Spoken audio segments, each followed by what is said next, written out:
গৈ এই মুহূৰ্তত এটা বিগ ব্ৰেকিং নিউজ দিব বিচাৰিছোঁ ৰোগীৰ মৃত্যুক কেন্দ্ৰ কৰি তিতাবৰত উত্তপ্ত পৰিস্থিতিৰ সৃষ্টি হৈছে এগৰাকী লোকক দুৰ্ঘটনাৰ পিছতে হাস্পতালত ভৰ্তি কৰোৱা হৈছিল আৰু হাস্পতালত ভৰ্তি কৰোৱা লোকজন সুস্থ হৈ উঠিছিল পুনৰ গাফিলতিৰ বাবে লোকজনৰ মৃত্যু হোৱাৰ অভিযোগ পৰিয়ালৰ লোকৰ তাৰ পিছতে সৃষ্টি হৈছে উত্তপ্ত পৰিস্থিতিৰ ভাবিছে জনাইছো বহুত বিগ ব্ৰেকিং নিউজ এই মুহূৰ্তত জনাইছো তিতাবৰত ৰোগীৰ মৃত্যু কেন্দ্ৰ কৰি উত্তপ্ত পৰিস্থিতি ৰোগীৰ সৈতে ভয়ংকৰ ঘটনা কেন্দ্ৰ কৰি হাস্পতালত উত্তপ্ত পৰিস্থিতিৰ সৃষ্টি হৈছে আৰু হাস্পতালৰ গাফিলতিৰ বাবে ৰোগীৰ মৃত্যু হোৱাৰ অভিযোগ বিলাল হুছেইনৰ সৈতে সংঘটিত হোৱা ঘটনাক লৈ উত্তপ্ত পৰিস্থিতিৰ সৃষ্টি হৈছে শতাধিক পুৰুষ মহিলাই ঘেৰাও কৰি অৱন্তা হাস্পতালত সৃষ্টি কৰিছে উত্তপ্ত পৰিস্থিতিৰ ভয়ংকৰ পৰিস্থিতিৰ সৃষ্টি হৈছে এক দুৰ্ঘটনাত পতিত হৈ অৱন্তা হাস্পতালত ভৰ্তি হৈছিল বিলাল হুছেইন আৰু বিলাল হুছেইনক হাস্পতালে অৱহেলা কৰাৰ বাবে মৃত্যু হোৱাৰ অভিযোগ দেওবাৰে জৰুৰীকালীনভাৱে ভৰ্তি কৰোৱা হৈছিল যদিও আৰোগ্য লাভ কৰিছিল লোকজনে কিন্তু হঠাতে মৃত্যু ঘটে বিলাল হুছেইনৰ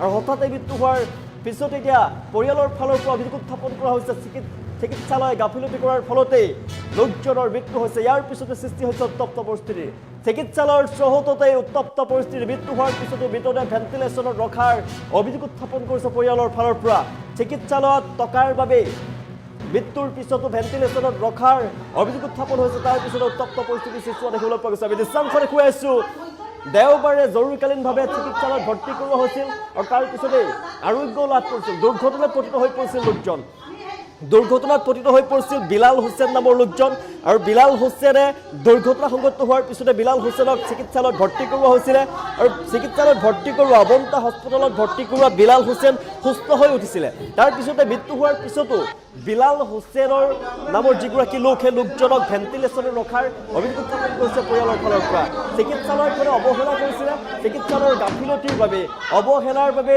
ৰোগীৰ মৃত্যু হোৱাৰ অভিযোগ উত্থাপন হৈছে পৰিয়ালৰ ফালৰ পৰা অভিযোগ উত্থাপন কৰিছে তাৰ পিছতে চিকিৎসালয়খনত এতিয়া অৱন্তা হাস্পতালত এতিয়া উত্তপ্ত পৰিস্থিতিৰ সৃষ্টি কৰা দেখিবলৈ পোৱা গৈছে আমি দৃষ্টান্ত দেখুৱাই আছোঁ হঠাতে মৃত্যু ঘটিছে বিলাল হুছেইন নামৰ লোকজনৰ ইয়াৰ পিছতে উত্তপ্ত পৰিস্থিতিৰ চিকিৎসালয়ত মৃত্যু হোৱাৰ পিছতো মৃতদেহ ভেণ্টিলেশ্যনত ৰখাৰ অভিযোগ তিতাবৰত ঘটনা সংঘটিত হৈছে ৰোগীৰ মৃত্যুক কেন্দ্ৰ কৰি উত্তপ্ত পৰিস্থিতিৰ সৃষ্টি হৈছে এগৰাকী লোক দুৰ্ঘটনাগ্ৰস্ত হৈ পৰিছিল দুৰ্ঘটনাগ্ৰস্ত লোকজনক চিকিৎসালয়ত ভৰ্তি কৰোৱা হৈছিলে কিন্তু জৰুৰীকালীনভাৱে চিকিৎসালয়ত যেতিয়া ভৰ্তি কৰোৱা হৈছিলে বিলাল হুছেইন নামৰ লোকজন তাৰ পিছতে তেওঁ সুস্থ হৈ উঠিছিলে কিন্তু কেৱল টকাৰ বাবে লোকজনক ভেণ্টিলেশ্যনত ৰাখিছিলে বুলি অভিযোগ উত্থাপন কৰিছে সুস্থ হৈ উঠিছিল লোকজন কিন্তু গাফিলতিৰ বাবে চিকিৎসালয়খনৰ গাফিলতিৰ বাবে লোকজনৰ মৃত্যু হোৱাৰ অভিযোগ উত্থাপন কৰিছে এতিয়া পৰিয়ালৰ ফালৰ পৰা আৰু পৰিয়ালৰ লোকে অৱন্তা হস্পিটেলৰ নাম আমি দৃষ্টান্ত কৈছোঁ এখন অৱন্তা হস্পিটেল আৰু তিতাবৰৰ অৱন্তা হস্পিটেলৰ বিৰুদ্ধে এতিয়া অভিযোগ উত্থাপন কৰিছে যে তেওঁলোকৰ গাফিলতিৰ বাবে অৱহেলাৰ বাবে ৰোগীৰ মৃত্যু হৈছে বুলি তেওঁলোকে পৰিয়ালৰ ফালৰ পৰা অভিযোগ উত্থাপন কৰিছে আৰু উত্তপ্ত পৰিস্থিতিৰ সৃষ্টি হোৱা দেখিবলৈ পোৱা গৈছে ৰোগীৰ সৈতে ভয়ংকৰ ঘটনাক কেন্দ্ৰ কৰি হাস্পতালত উত্তপ্ত পৰিস্থিতিৰ সৃষ্টি হৈছে বিলাল হুছেইন নামৰ লোকজনৰ সৈতে সংঘটিত হৈছিলে দুৰ্ঘটনা আৰু বিলাল হুছেইনৰ দুৰ্ঘটনা সংঘটিত হোৱাৰ পিছতে বিলাল হুছেইনক এখন চিকিৎসালয়তে ভৰ্তি কৰোৱা হৈছিলে জৰুৰীকালীনভাৱে চিকিৎসালয়ত ভৰ্তি কৰোৱা হৈছিল আৰু সেই বিলাল হুছেইন সুস্থ হৈ উঠিছিলে সুস্থ হৈ উঠা বিলাল হুছেইন চিকিৎসালয়খনৰ গাফিলতিৰ বাবে মৃত্যু হোৱাৰ অভিযোগ উত্থাপন কৰিছে পৰিয়ালৰ ফালৰ পৰা বিলাল হুছেইন সুস্থ হৈছিলে তাৰ পিছতে চিকিৎসালয়খনে গাফিলতি কৰাৰ বাবে বিলাল হুছেইনৰ মৃত্যু হোৱা বুলি অভিযোগ উত্থাপন কৰিছে পৰিয়ালে আৰু মৃত্যু হোৱাৰ পিছতো ভেণ্টিলেশ্যনত ৰখাৰ অভিযোগ উত্থাপন কৰিছে পৰিয়ালৰ লোকে তাৰ পিছতে চিকিৎসালয়খনত আমি দৃষ্টান্ত দেখুৱাইছোঁ উত্তপ্ত পৰিস্থিতিৰ সৃষ্টি হৈছে এতিয়া পৰিয়ালৰ লোক তাত উপস্থিত হৈছে উত্তপ্ত পৰিস্থিতিৰ সৃষ্টি কৰিছে মৃত্যু হোৱাৰ পিছতো মৃতদেহ ভেণ্টিলেশ্যনত ৰখাৰ অভিযোগ উত্থাপন হৈছে আমি দৃষ্টান্ত দেখুৱাইছোঁ এখন অৱন্তা হস্পিটেল তিতাবৰত অৱন্তা হস্পিটেলত ভৰ্তি কৰোৱা হৈছিলে বিলাল হুছেইন নামৰ লোকজনে দুৰ্ঘটনাত পতিত হৈছিলে আৰু দুৰ্ঘটনাত পতিত হৈ তেওঁ সংকটজনক অৱস্থাত অৱন্তা হস্পিটেলত ভৰ্তি কৰোৱা হৈছিলে আৰু অৱন্তা হস্পিটেলত ভৰ্তি কৰোৱাৰ পিছতেই তেওঁ জৰুৰীকালীনভাৱে যিহেতু ভৰ্তি কৰোৱা হৈছিলে তেওঁ কিন্তু সুস্থ হৈ উঠিছিলে সুস্থ হৈ উঠা লোকজনৰ কেনেদৰে মৃত্যু হ'ল চিকিৎসালয়ৰ গাফিলতিৰ বাবে এই মৃত্যু হ'ল বুলি পৰিয়ালৰ ফালৰ পৰা অভিযোগ উত্থাপন কৰা হৈছে এতিয়া কাৰণ সুস্থ হৈ উঠিছিল যিগৰাকী বিলাল হুছেইন সুস্থ হৈ উঠিছিলে হস্পিটেলত ভৰ্তি কৰোৱাৰ পিছতে তাৰ পিছতে তেওঁ গাফিলতিৰ বাবে চিকিৎসালয়খনে গাফিলতি কৰাৰ বাবে হেমাহি কৰাৰ বাবে বিলাল হুছেইনৰ মৃত্যু হোৱাৰ অভিযোগ উত্থাপন কৰিছে যোৱা পৰিয়ালৰ ফালৰ পৰা। দেওবাৰৰ ঘটনা, যোৱা দেওবাৰে গোলাঘাট হালমৰা দুখন বাইকৰ মুখামুখি সংঘৰ্ষৰ নিউজটোতো সেইটো ওলালেই, চবেই পাইছে। মুখামুখি সংঘৰ্ষত দুজন লগতে ঢুকাইছে, লগতে দুজন ঢুকালে আৰু দুজন সংকটজনক অৱস্থাত বুলি আমি গম পালোঁ। গম পোৱাৰ পিছত আমিতো ইয়াত দেৰিকৈ গম পাইছোঁ তিতাবৰ। তাৰপিছতে দৌৰাদৌৰিকৈ গোলাঘাট কুশল কোঁৱৰত ভৰ্তি কৰি তাৰপৰা আঁতৰাই হেৰি কৰি দিলে যোৰহাট নিবলৈ। আমাৰ তাত এজন মোৰ ভিন্দি থাকে, তেওঁ মেডিকেলৰ লগত জড়িত, ভাইজান আলী নেকি, ভাইজান আলী তেখেত। তো তেখেতৰ মানে মেডিকেলৰ লগত ভাল আইডিয়া আছে, আমি তেখেতৰ যোগেদি চব কামবিলাক কৰোঁ। তেখেতে ক'লে যে ইয়াত আমাৰ ভিন্দিয়ে ক'লে চাগে হয়নে, ভিন্দিয়ে আমাৰ ইয়াৰ লগত পাতি দিলে, ইয়াৰ অনাৰ য়াচিন হাজৰিকাৰ লগত গোটেই কথাখিনি পাতি ঠিক ঠাক কৰি দিলে। আমি ভাবিছোঁ যে মেডিকেল নিয়াতকৈ, আমাৰ চিন্তাধাৰা হ'ল মেডিকেল নিয়াতকৈ ইমান ইমাৰ্জেঞ্চি পেচেণ্টজন নাৰ্ছিং হোমত ভাল ট্ৰিটমেণ্ট হ'ব, কুইক হ'ব, আমাৰ ধাৰণা সেইটো আছিলে। চ' সেইটো কাৰণে আমি ইয়ালৈ আনিবলৈ বিচাৰিলে, ইয়াত ভৰাই দিলে। প্ৰায় 6টা 6:30 মানত হ'ব নেকি, আন্ধাৰ হৈছে আৰু মই আছোঁ সেইডোখৰতে ৰৈ আছোঁ, তেনেকুৱাতে ইয়াত আনি ভৰালে। তাৰমানে তেতিয়াই সি অলৰেডি মানে তাৰ কণ্ডিশ্যনটো ভাল নহয়, আনিছে এইটোত ভৰাইছে, এইটোত কেজুৱেলিটিত ভৰাই আছে, ভৰাই আমাক চাব দিয়া নাই বাৰু। তেতিয়া চেঞ্চটো আছে। তো এইজন য়াচিন হাজৰিকা অনাৰজনৰ লগত, অনাৰজনে তাৰ লগত কথা পাতিছে, মুখৰ হেৰি এইবোৰ মানে ড্ৰেছিং কৰি আছে, বহুত বেয়া কণ্ডিশ্যন আছিলে, তেতিয়ালৈকে ঠিকে আছে। এওঁ ওলাই আহি আমাক বাৰে বাৰে কৈছে যে আপোনালোকৰ ভাইটিৰ, আপোনালোকৰ পেচেণ্টৰ একো হোৱা নাই, ভিতৰি একো মাথা চাথা দুখ নাই পোৱা, বুকুত দুখ নাই পোৱা, অনলি পাইছে তেখেতৰ এই ছাইডটো ভাগিছে, এই ছাইডটো হাতত ভাগিছে, কেইবা টুকুৰা হৈছে, ভৰি ভাগিছে, কেইবা টুকুৰা হৈছে, পিঠিত ৰাজহাড়ত কিবা প্ৰব্লেম বুলি কৈছে, আৰু টিকাত এনেকৈ মানে কৈছে, আৰু মুখখন মানে হেৰি হৈছে, ঠিকে আছে, নাকটো ভাগিছে, ঠিকে আছে, ভাল হৈ যাব।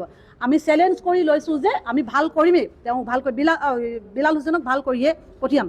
বিলাল হুছেইন আজিলৈকে, বিলাল হুছেইন তেওঁ চিনাকিও ওলাই গ'ল, আগত পেচেণ্ট আহে, মানে সি কাৰোবাৰ গোলাঘাটৰ পেচেণ্টৰ লগত ইয়াত আহে, তো আহে, গতিকে তেওঁ ভাল ৰেছপঞ্চ দিছে, যিটো আমাক ভাল কৈছে।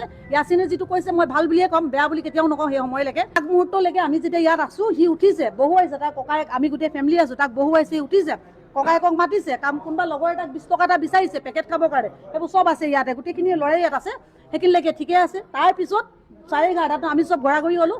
ইয়াত সেই মোৰ বিলালৰ কোনোবা জেঠেৰীয়েক আৰু কোনোবা আছিলে, তো তেওঁলোকক 11:30 বজাত কেইটাত ফোন কৰিছিলে, বিটু 11:30 ফোন কৰিছে। তেতিয়াই কণ্ডিশ্যন বেয়া বোলে, নহয় বিলালৰ সি উঠিবলৈ বিচাৰি ফুৰে যে, বহি বহি দিয়ে, সেইটো কাৰণে বোলে তাৰ কিবা ইণ্টাৰনেলি কিবা প্ৰব্লেম হৈছে, আনি পেলাই সি বহি বহি দিয়াৰ কাৰণে বোলে উশাহ নিশাহ লোৱা তাত কষ্ট হৈছে। তো আমি বোলে ভেণ্টিলেশ্যন, এনেই অক্সিজেনটো মাস্কটো নহয়, ICUত থকা মানেতো ভালেই থাকে, আমি যিমান দূৰ জানো, অক্সিজেন মাস্কটো নহয়, মানে ভেণ্টিলেশ্যনত দিব লাগিব। ঠিক আছে, তেতিয়া ভেণ্টিলেশ্যনত দিলে আৰু হৈ গ'ল। এহেঁতি আহি পোৱা নাই, মোৰ ঘৰ ওচৰতে, মই ৰাতিপুৱা সোনকালে আহিছোঁ আৰু আহি পেলাই চালোগৈ, চাই মেলি দেখিছোঁ তাক একদম কমপ্লিট সি শুই আছে, মেচিনবোৰ লগাই থৈছে, ভেণ্টিলেশ্যন বুলি ক'লে মেচিন চেচিন লগাই মেলি ধুনীয়াকৈ থৈ দিছে। আমি কৈছোঁ ঠিক হৈ আছে বোলে। নাৰ্ছ প্ৰিয়ংকা কোনোবা এগৰাকী নাৰ্ছ আছে, মই তেওঁৰ লগত আকৌ সোমাই গৈছোঁ বাৰে বাৰে। মই কণ্ডিশ্যন কোৱাচোন, কোন ডক্টৰ আছিলে? বোলে ডক্টৰ বিদ্যুৎ আছিলে। মই কেতিয়া আহিব? বোলে আহিব। ডক্টৰ বিদ্যুৎ যেতিয়া আহিছে, সোমাইছে, তো তাৰ ঠিক আগে আগে মানে টিটটো নাইকিয়া হৈ থাকিলে। একচুৱেলি যোৱা দেওবাৰৰ ঘটনা, যোৱা দেওবাৰে গোলাঘাট হালমৰা দুখন বাইকৰ মুখামুখি সংঘৰ্ষৰ নিউজটোতো সেইটো ওলালেই, চবেই পাইছে। মুখামুখি সংঘৰ্ষত দুজন লগতে ঢুকাইছে, লগতে দুজন ঢুকালে আৰু দুজন সংকটজনক অৱস্থাত বুলি আমি গম পালোঁ। গম পোৱাৰ পিছত আমিতো ইয়াত দেৰিকৈ গম পাইছোঁ তিতাবৰ। তাৰপিছতে দৌৰাদৌৰিকৈ গোলাঘাট কুশল কোঁৱৰত ভৰ্তি কৰি তাৰপৰা আঁতৰাই হেৰি কৰি দিলে যোৰহাট নিবলৈ। আমাৰ তাত এজন মোৰ ভিন্দি থাকে, তেওঁ মেডিকেলৰ লগত জড়িত, ভাইজান আলী নেকি, ভাইজান আলী তেখেত। তো তেখেতৰ মানে মেডিকেলৰ লগত ভাল আইডিয়া আছে, আমি তেখেতৰ যোগেদি চব কামবিলাক কৰোঁ। তেখেতে ক'লে যে ইয়াত আমাৰ ভিন্দিয়ে ক'লে চাগে হয়নে, ভিন্দিয়ে আমাৰ ইয়াৰ লগত পাতি দিলে, ইয়াৰ অনাৰ য়াচিন হাজৰিকাৰ লগত গোটেই কথাখিনি পাতি ঠিক ঠাক কৰি দিলে। আমি ভাবিছোঁ যে মেডিকেল নিয়াতকৈ, আমাৰ চিন্তাধাৰা হ'ল মেডিকেল নিয়াতকৈ ইমান ইমাৰ্জেঞ্চি পেচেণ্টজন নাৰ্ছিং হোমত ভাল ট্ৰিটমেণ্ট হ'ব, কুইক হ'ব, আমাৰ ধাৰণা সেইটো আছিলে। চ' সেইটো কাৰণে আমি ইয়ালৈ আনিবলৈ বিচাৰিলে, ইয়াত ভৰাই দিলে। প্ৰায় 6টা 6:30 মানত হ'ব নেকি, আন্ধাৰ হৈছে আৰু মই আছোঁ সেইডোখৰতে ৰৈ আছোঁ, তেনেকুৱাতে ইয়াত আনি ভৰালে। তাৰমানে তেতিয়াই সি অলৰেডি মানে তাৰ কণ্ডিশ্যনটো ভাল নহয়, আনিছে, এইটোত ভৰাইছে, এইটোত কেজুৱেলিটিত ভৰাই আছে, ভৰাই আমাক চাব দিয়া নাই বাৰু। তেতিয়া চেঞ্চটো আছে।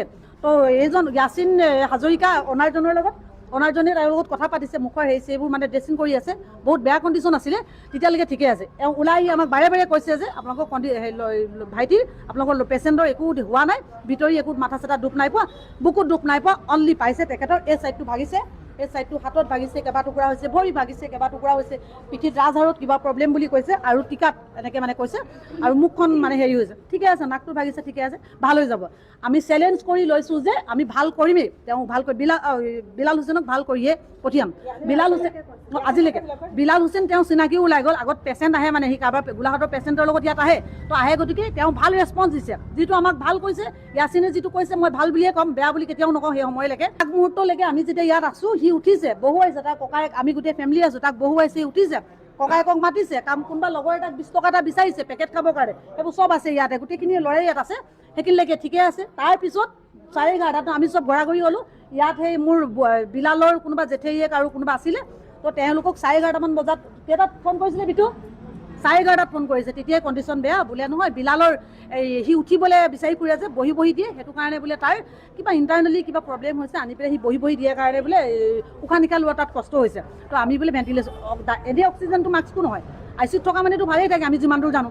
অক্সিজেন মাস্কটো নহয়, মানে ভেণ্টিলেশ্যনত দিব লাগিব। ঠিক আছে, তেতিয়া ভেণ্টিলেশ্যনত দিলে আৰু হৈ গ'ল। এহেঁতি আহি পোৱা নাই, মোৰ ঘৰ ওচৰতে, মই ৰাতিপুৱা সোনকালে আহিছোঁ আৰু আহি পেলাই চালোগৈ, চাই মেলি দেখিছোঁ তাক একদম কমপ্লিট সি শুই আছে।